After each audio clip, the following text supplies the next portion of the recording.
Bonjour à tous, bienvenue à ce nouveau Science en Tourne.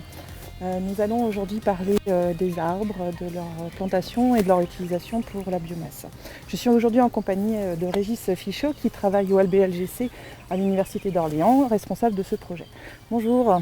Bonjour Maëna. Alors pourquoi est-ce que tu nous as emmenés ici aujourd'hui ? En fait, on est sur une plantation expérimentale sur laquelle ce sont des pans de peupliers qui sont plantés. Et donc cette plantation est support notamment d'un projet région que je coordonne, qui a été financé par la région Centre-Val de Loire en 2017 dans le cadre d'un appel à projet d'intérêt régional.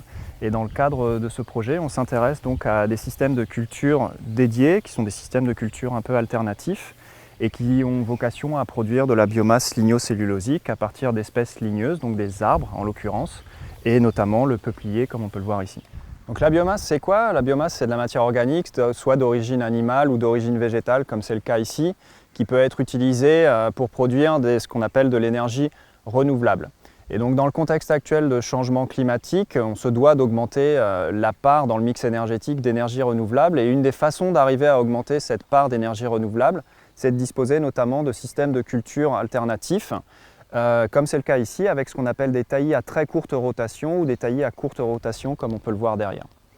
Et donc l'objectif finalisé du projet 2E Biopop, c'est de fournir et d'identifier dès aujourd'hui du matériel végétal qui soit à la fois performant, que ce soit en termes de croissance, de production de biomasse, mais également performant en termes d'empreinte environnementale, donc d'efficience d'utilisation des ressources, de tolérance aux aléas climatiques comme la sécheresse, mais également adapté pour l'utilisation aval que l'on fait de la biomasse. Et notamment dans le cadre du projet, on évalue le potentiel de conversion pour la production de bioéthanol. Et c'est donc un travail collaboratif qui fait intervenir plusieurs partenaires, qui repose également sur plusieurs plantations expérimentales comme celle que vous allez pouvoir découvrir ici.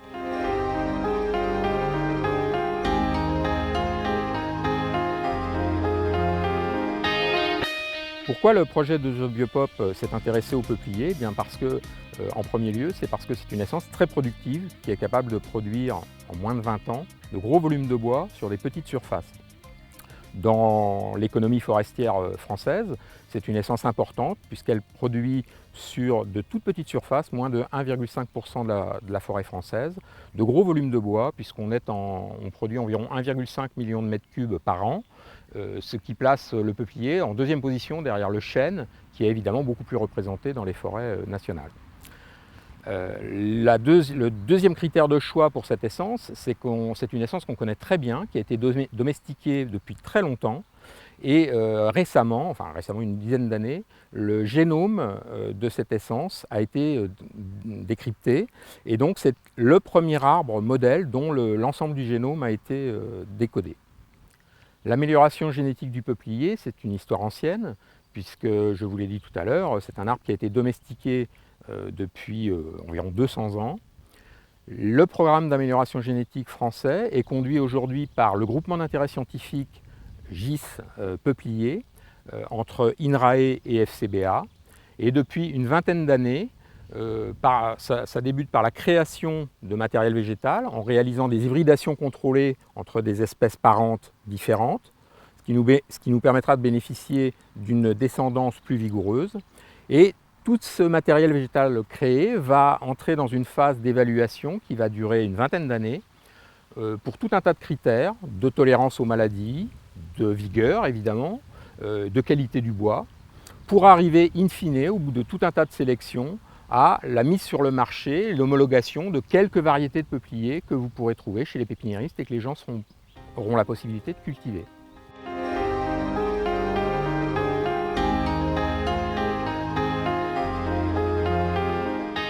Alors, dans le projet de The Biopop, nous allons chercher à comparer la production de deux systèmes de production de biomasse en TCR, en taillis à courte rotation, et en TTCR.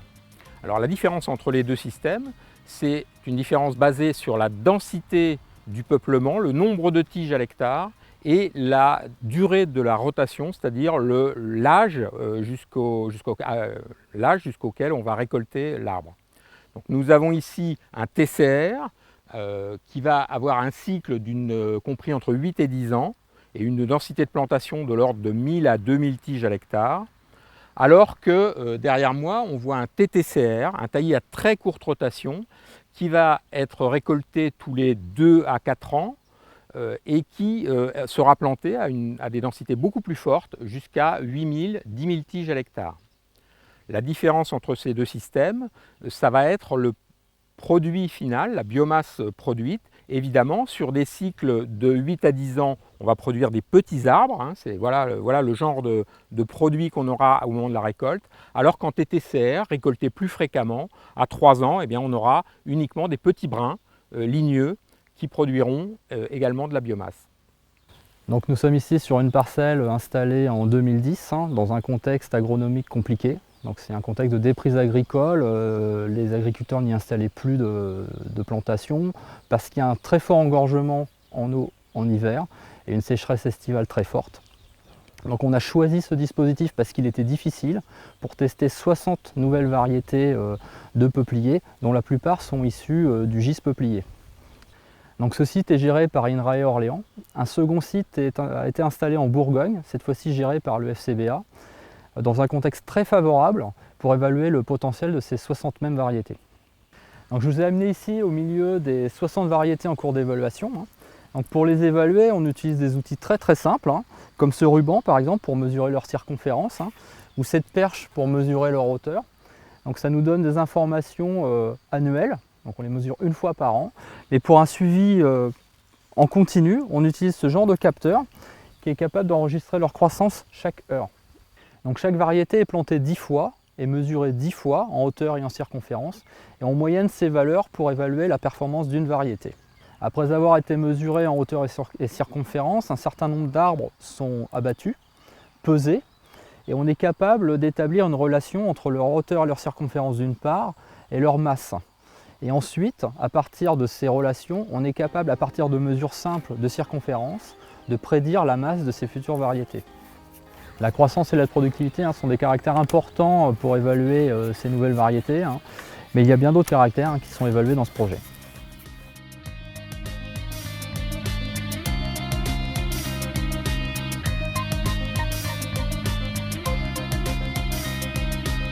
Dans le cadre du projet, un des caractères que l'on évalue, c'est l'efficience d'utilisation des ressources.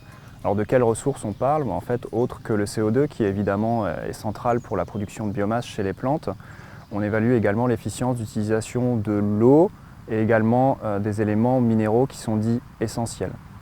Donc pourquoi l'eau? Pourquoi on s'intéresse à l'efficience d'utilisation de l'eau? D'un point de vue physiologique fondamental, l'eau c'est quelque chose d'essentiel pour les plantes et donc évidemment pour les arbres. Ça rentre dans l'équation bilan de la photosynthèse, donc c'est le donneur d'électrons dans la photosynthèse.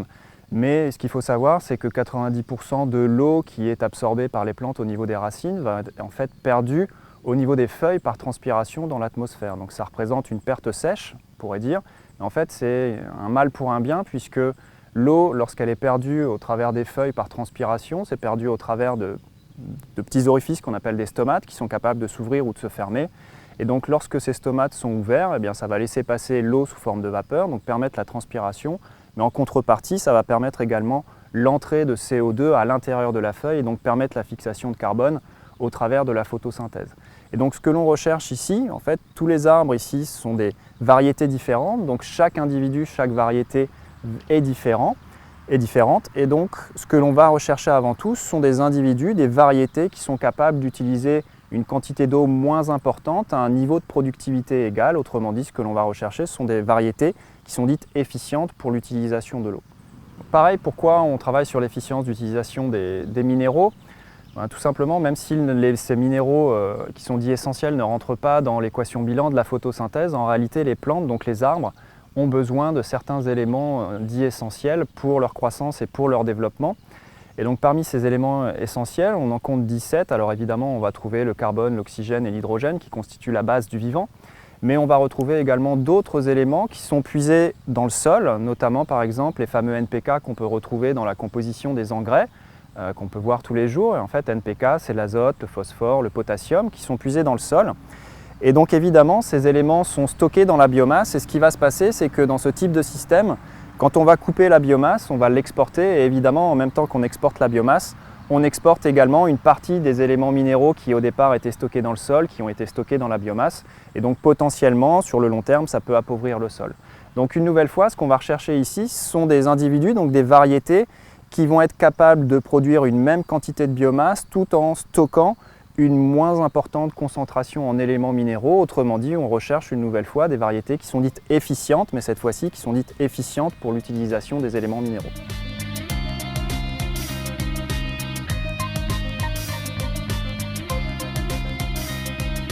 Alors la question, c'est comment on peut mesurer cette efficience d'utilisation des ressources. Alors dans le cadre des éléments minéraux, c'est pas très compliqué. Ce que l'on va faire, c'est qu'on va mesurer la concentration en éléments minéraux, celui qu'on recherche ou ceux qu'on recherche dans la biomasse.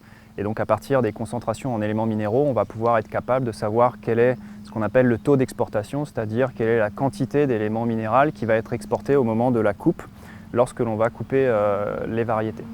Pour l'efficience d'utilisation de l'eau, là c'est un petit peu plus compliqué parce que l'eau n'est pas stockée dans la biomasse et en fait l'essentiel de l'eau qui a été utilisée a été perdu par transpiration. On va utiliser les isotopes stables et notamment les isotopes du carbone pour retracer l'efficience d'utilisation de l'eau. Les isotopes sont des versions en fait alternatives d'un même élément et donc dans le cadre du carbone, il existe deux isotopes stables, donc il y a le carbone 12 qui est majoritaire dans l'atmosphère et le carbone 13. Et donc il y a une concentration donnée dans l'atmosphère où on retrouve beaucoup plus de carbone 12 que de carbone 13. Or ce que l'on constate, c'est que cette concentration ou ce ratio entre les deux dans la matière organique des plantes, il est appauvri et il est différent. Et donc on va être capable comme ça indirectement en mesurant la signature isotopique en carbone 13 d'estimer indirectement l'efficience d'utilisation de l'eau des variétés. Et le grand intérêt par rapport aux méthodes directes, c'est que, c'est beaucoup plus flexible, et deux, on va être capable d'appliquer ça sur un très grand nombre d'individus, autrement dit de faire ce qu'on appelle également du haut débit.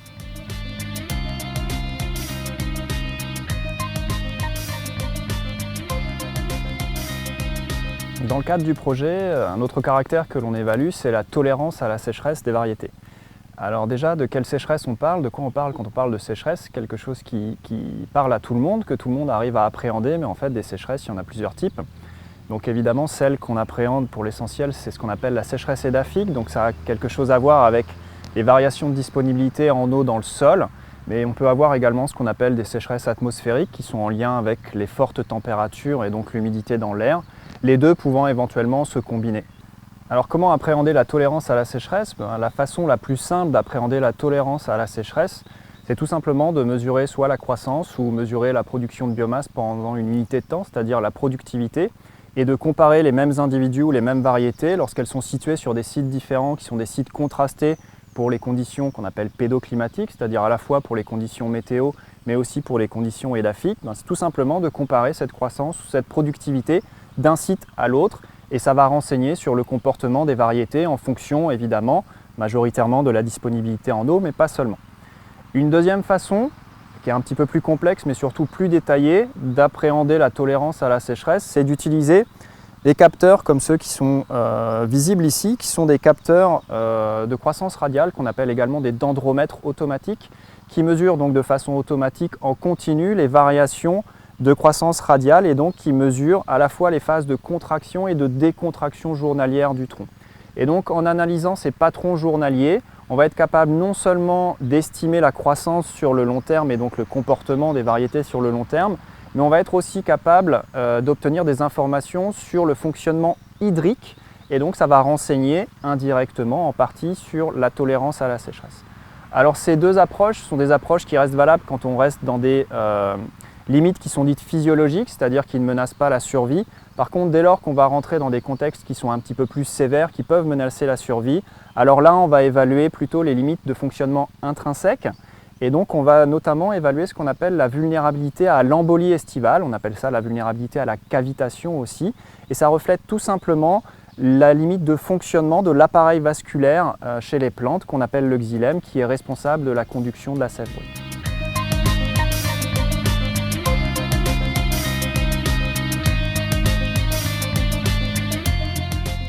Donc la première étape de notre procédé consiste à réduire le bois finement sous forme de poudre Donc les échantillons nous sont ramenés du champ sous forme de rondelles.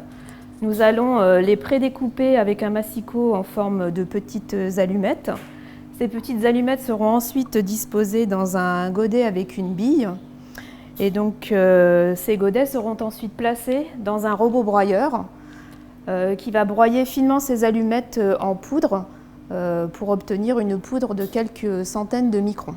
Donc la poudre finement broyée est ensuite distribuée par notre robot dans des petits tubes en plastique. Ces tubes vont ensuite alimenter un deuxième robot, le robot distributeur, qui va distribuer précisément 5 mg de poudre dans des plaques métalliques spéciales. Notre premier robot est également capable de distribuer de la poudre dans des petits vials en verre, mais ça, Nassim vous en parlera plus tard. Donc, nous sommes ici au laboratoire de biochimie. Et donc, ce qui nous intéresse, c'est d'estimer la qualité du bois. Donc, le bois est essentiellement constitué de cellulose. Cellulose elle-même constituée de molécules de glucose. Et le glucose est potentiellement transformable en bioéthanol. Donc, au laboratoire, nous avons développé un procédé qui permet d'estimer la quantité de glucose présente dans la biomasse. Donc, nous avons récupéré la plaque contenant la poudre de bois. Nous allons maintenant procéder à la première étape du pré-traitement du bois pour rendre la cellulose accessible. Et donc pour cela, nous allons simplement remplir les puits avec de l'eau pour humidifier cette poudre et la transférer par la suite dans un réacteur. Donc nous disposons de 10 plaques, donc nous pouvons traiter ainsi jusqu'à 160 échantillons de bois en même temps. Et donc Nassim va transférer ces 10 plaques dans le réacteur de pré-traitement. Et la poudre de bois va être ainsi soumise à une température de 180 degrés à 10 bars de pression pendant 40 minutes. Donc après la chauffe, nous allons procéder maintenant à la deuxième étape qui est l'hydrolyse enzymatique. Donc nous allons ajouter quelques microlitres d'enzymes dans tous les puits de la plaque et ces enzymes vont cliver la cellulose en glucose. L'hydrolyse enzymatique est une étape assez longue qui dure 3 jours à 50 degrés. Donc nous allons placer cette plaque dans une étuve pendant toute la durée de l'hydrolyse enzymatique. Donc maintenant que les petites enzymes ont bien travaillé, je récupère l'hydrolysat de bois et j'ajoute un réactif coloré qui est jaune au départ et qui va devenir rose au contact du glucose. Plus les hydrolysats de bois contiennent du glucose et plus la coloration est rose. Dans le cadre du projet, nous avons analysé plus de 400 échantillons de bois pour identifier les peupliers les plus adaptés pour la production de bioéthanol.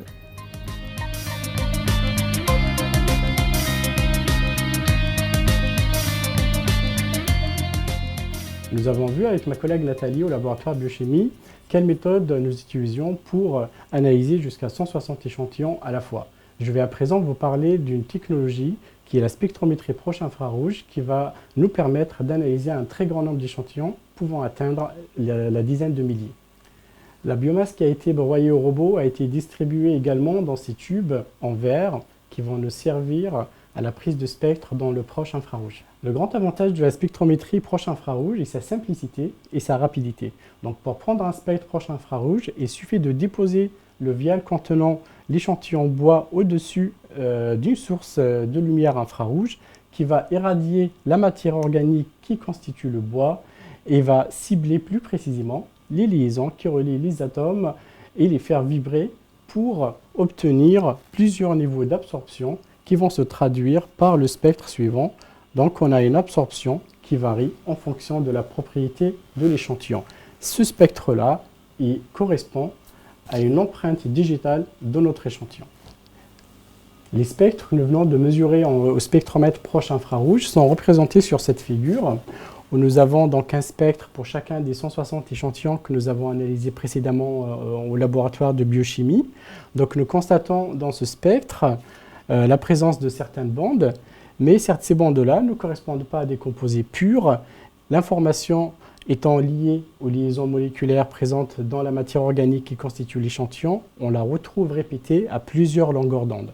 Donc, pour extraire l'information utile, pour pouvoir doser le composé d'intérêt pour nous dans notre laboratoire qui est le glucose, nous avons besoin de faire appel à des outils mathématiques qui vont nous permettre de déconstruire un peu ce complexe, cette empreinte digitale, et de la transformer en données chiffrées que nous allons mettre en lien avec les mesures réalisées au laboratoire pour développer une équation de calibration.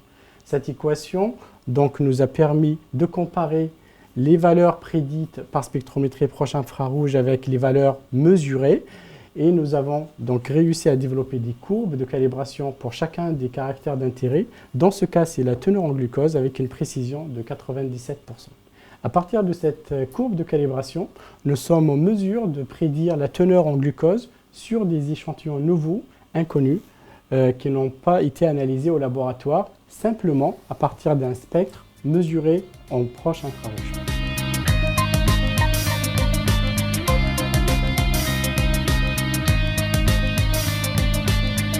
Pour réaliser nos acquisitions de spectres sur le terrain, nous utilisons un spectromètre portable contenu dans ce sac à dos et qui est prolongé à l'aide d'une fibre optique jusqu'à l'extrémité de cette tige.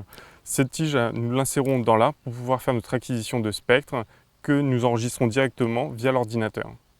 Donc pour réaliser notre acquisition de spectres dans le cœur du bois, nous allons réaliser dans un premier temps un trou dans l'arbre à l'aide d'une perceuse. Une fois ce trou réalisé, on utilise notre sonde qui est connectée au spectromètre dans mon dos, qu'on insère dans le bois, et à l'aide du logiciel du spectromètre, on réalise une acquisition de spectre. Et ça prend que quelques secondes. Et la mesure est réalisée. Nous utilisons aussi des spectromètres commerciaux qui ont déjà une utilisation qui a été prouvée dans de nombreux domaines. L'inconvénient de ces spectromètres par rapport aux spectromètres que nous essayons de développer, c'est qu'il ne permet pas de mesurer au cœur de l'arbre comme nous le souhaitons. Il nous permet de réaliser toutefois des mesures à la surface des troncs, comme ceci.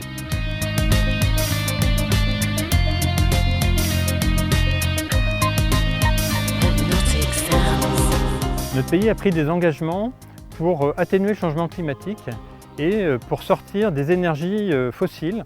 Et pour cela, on a besoin d'énergie renouvelable, on a besoin de biomasse. Et aujourd'hui, la biomasse, c'est beaucoup la forêt. Mais si on veut remplacer tout le fioul, tout le pétrole, tout le gaz par de la biomasse, eh bien, il faut arriver à produire beaucoup de biomasse et dans de très bonnes conditions environnementales.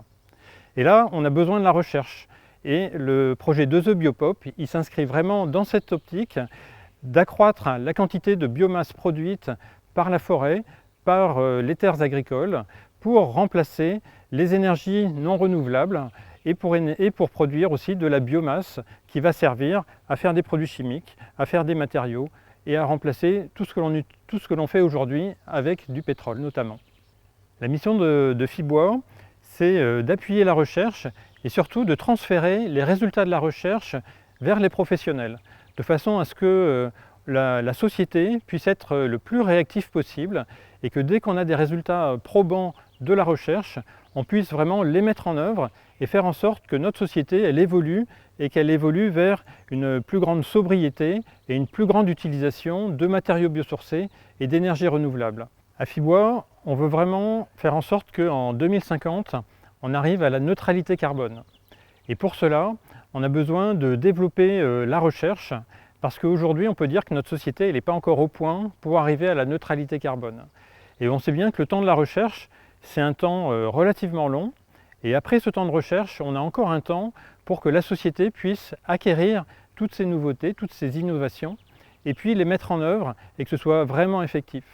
Donc la neutralité carbone de 2050, c'est urgent aujourd'hui de rechercher, de faire de la recherche sur ce thème-là, et dès que la recherche est au point, de transférer ça dans la société. Et ça, c'est vraiment notre rôle à Fibois, de stimuler la recherche, de l'appuyer, et ensuite de transférer les résultats à toutes les entreprises qui vont commencer à mettre en œuvre ces innovations, à les optimiser et à les rendre économiquement viables. Donc voilà, on est à la fin de cette découverte de ce projet. On a rencontré pas mal de monde aujourd'hui. Donc oui, c'est un premier point important à noter, c'est que j'espère que ça transparaît au travers des différentes séquences, c'est qu'un projet de recherche, c'est avant tout un travail collaboratif qui permet de fédérer un grand nombre d'instituts, des unités, des équipes très différentes avec des personnes qui vont avoir des compétences extrêmement variées. Dans notre cas, ça peut être des compétences en biologie, en chimie, en génétique, également des compétences dans l'analyse de données ou en ingénierie forestière. Et donc j'espère que ça c'est un point qu'on ressent bien maintenant et qu'un chercheur et un projet de recherche, ce n'est pas simplement des personnes dans un bureau, encore plus en biologie dans notre cas. Et alors là, on a changé de lieu. Est-ce que tu peux nous dire où est-ce qu'on est ? Ouais, donc là on est sur le campus universitaire, sur l'université d'Orléans. Et donc c'est un deuxième point important aussi à faire remonter pour nous en tant qu'enseignants-chercheurs, c'est qu'on essaye dans la mesure du possible d'ancrer également les projets de recherche dans la formation ou qui puissent être utilisés d'une quelconque manière pour les formations. Et donc dans notre cas, on a un master forêt qui présente deux parcours, un parcours plus axé recherche qui s'appelle biologie intégrative et changements globaux, et puis un autre parcours plus professionnalisant qu'on appelle forêt mobilisation des bois, qui a plus vocation à former des ingénieurs forestiers. Et donc l'idée à chaque fois, ou en tout cas quand on peut, c'est d'ancrer vraiment les projets de recherche et de faire en sorte que par exemple les plantations qu'on a pu découvrir puissent être également utilisées en travaux pratiques et puissent être le support des enseignements, que ce soit pour analyser des données ou que ce soit également pour faire passer certaines notions, des notions de génétique, des notions d'amélioration génétique, en lien également avec les problématiques qu'on a pu aborder comme le changement global, les bioénergies, etc. Donc ça c'est quelque chose qui nous tient extrêmement à cœur en tant qu'enseignant-chercheur. En tout cas, merci pour cette visite.